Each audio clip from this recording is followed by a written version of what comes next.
ఏలినాటి శని ఉంటే రేపు శనివారం ఇలా చేయండి. జ్యోతిష్యం ప్రకారం శనిదేవుడు న్యాయమూర్తి, కర్మదాత. మనం చేసిన కర్మలను బట్టి ఫలితాలను ఇస్తుంటాడు. మంచి పనులు చేస్తే మంచి ఫలితాలు, చెడు పనులు చేస్తే చెడు ఫలితాలు ఇస్తాడు.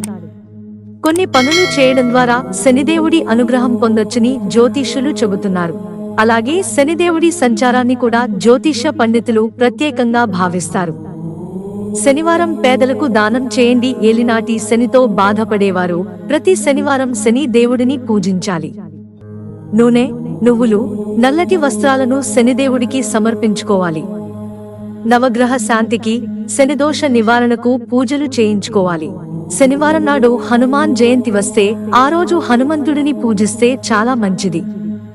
ఆయనకు తమలపాకులతో చేసిన పూలమాలను సమర్పిస్తే ఎంతో శుభప్రదం. శనివారం రోజు పేదలకు ఏవైనా దానం చేయాలి. నూనెతో పాటు నువ్వులు, బెల్లం, గోధుమలు, నల్లటి వస్త్రాల్లాంటివి దానం చేస్తే శని అనుగ్రహం కలుగుతుంది. ఇవన్నీ ఆచరించడం వల్ల శనిదేవుడి దోషాల నుంచి విముక్తి లభించడంతో పాటు శని వ్రతం చేస్తే మంచిది. శనివారం శని వ్రతం ఆచరించడం వల్ల శని దోషాల నుంచి విముక్తి లభిస్తుంది. ఏలినాటి శని ఉన్నవారు శని వ్రతం చేయడం వల్ల అనేక లాభాలను అందుకుంటారు. కష్టపడి సంపాదించిన డబ్బుతో దానం చేయాలి.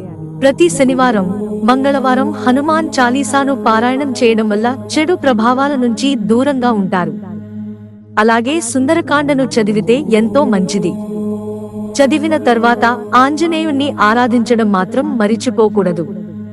శని దేవుడిని ప్రసన్నం చేసుకోవడానికి శివుడిని ఆరాధించాలి. శనిదేవుడు శివుడిని గురువుగా భావిస్తాడు. ప్రతిరోజు శని స్తోత్రాన్ని పఠించడంతో పాటు మహామృత్యుంజయ మంత్రాన్ని జపిస్తే ఎంతో ప్రయోజనం ఉంటుంది.